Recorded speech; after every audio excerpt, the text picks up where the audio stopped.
turnovers, we gave Montreal an opportunity to get those transition points. So we just have to minimize our turnovers and minimize our forced shots for us not to give easy transition points. Coach, after a championship last conference and now this conference, this is your longest 10-game winning streak. I'd like to know, Coach, which is more difficult for you, climbing up the ladder or protecting a title? Well, both, I guess. Everybody's hungry to beat us, but we just have to play as a unit and just play together. We will be okay. That's what we did here in the second half, especially in the fourth quarter. That's what I always tell the players. When the ball is moving, we're a great team.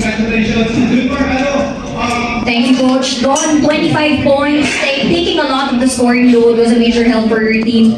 5 months ka pa lang with the team. Where do you get the confidence? Lalo marami kayong magaling sa SMB. Siyempre sa mga coaches, yung tiwala nila sa mga players. May kumpiyansa, siyempre may elevation. That's from the coaches and players. Don, seeing your sense of urgency in the third quarter, was that something na pinag-usapan nyo during the halftime? Or talagang bit-bit nyo na yun pagpasok pa lang ng second half? Oh yeah, especially sabi nga ni Coach, minimize na yung turnover namin and then share the ball. Yun na yung ginawa namin sa third quarter. Basket.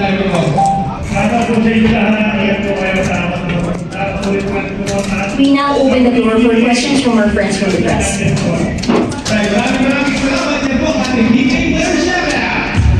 Coach, congratulations.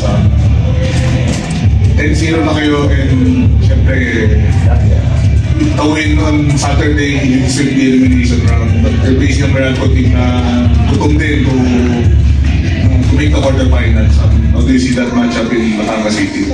Well, of course, we just have to match the energy because we know Meralco has to really win to make it to the I think the playoffs. And anyway, we just have to play well. We just have to, as what Don said, we just have to minimize our turnovers, forced shots, and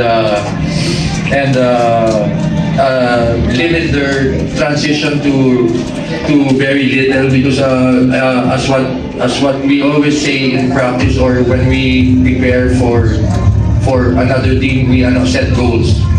So yun yung kailangan namin gagawin against Meralco. But you always downplay yung perfect record nyo, but ito na nga yung... It's not over yet.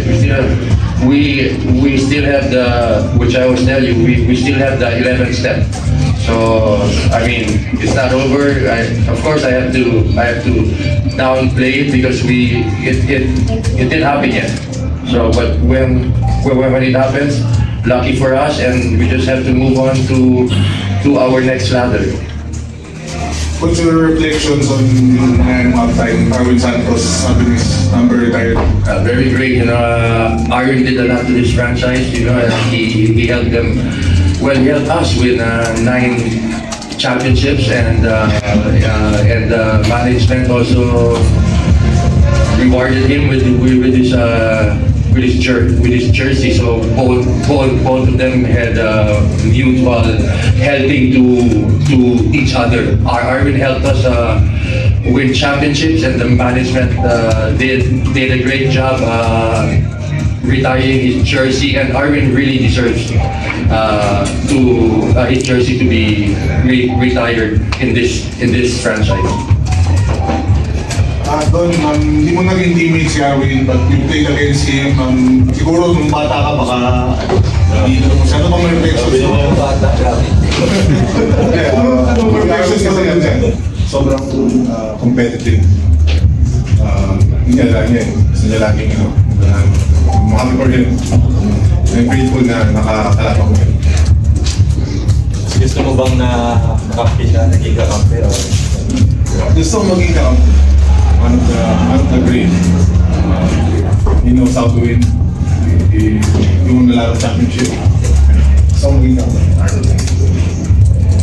doon, sinabi na ni Coach kanina yung 11 step na one game at a time nung kukunin ng SMB itong elimination round. Pero now that we have one game left nga sa elimination round, is there any pressure for you personally to finish it this week? One game at a time, yung sabi nga nito, yung 11 step, one game at a time. Coach, medyo dikit nung halftime, may ano ka ba? Sinabi ka pa dun sa team na considering na this is the jersey retirement requirement, na baka masilat kayo. Yeah, you know, I just told them to play for Arwin. Let's not ruin his night for by losing today. And then they stepped up. They really played well in the third and fourth quarter. So kudos to the players.